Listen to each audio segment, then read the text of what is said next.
Hello there. The first British Asian Prime Minister is faced with almost impossible tasks. Mastering the economic crisis, uniting his hopelessly fragmented party, and countering the image of the very rich upper class scamp. And Brexit? Which Brexit? The British government is currently acting a little like the Gauls from the Asterix comics who claim never to have heard of the defeat at Alesia.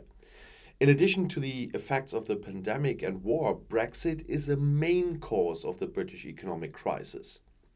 It just doesn't get talked about. It's the elephant in the room, so to speak. That was a quote from Jörg Schindler, his German magazine Spiegel correspondent in London.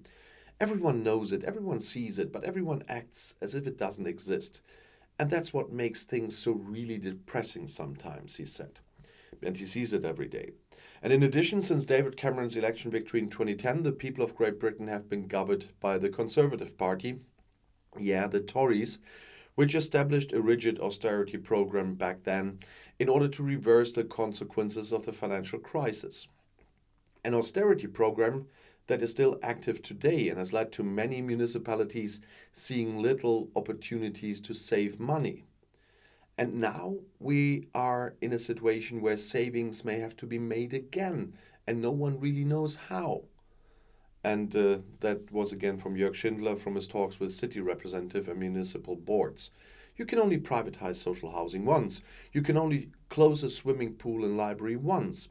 And if Rishi Sunak and his Chancellor of the Exchequer come up with the idea, nevertheless, we still have to drastically reduce public spending, that will be anything but subject to an entertainment tax.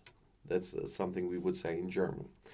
Rishi Sunak has a difficult legacy at the top of Great Britain, not only in economic terms. Scotland is striving for independence from the kingdom.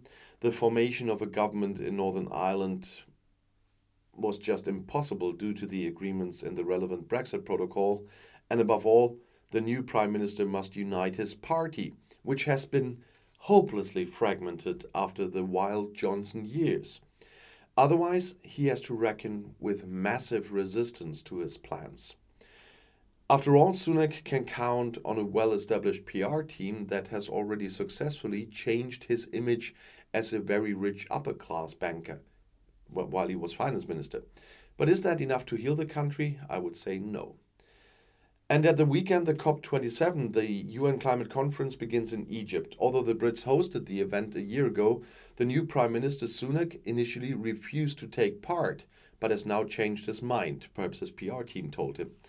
As you know, there's a lot going on internationally at the moment, and at the G7 meeting in my hometown this week, British Foreign Secretary James Cleverly was of course also present.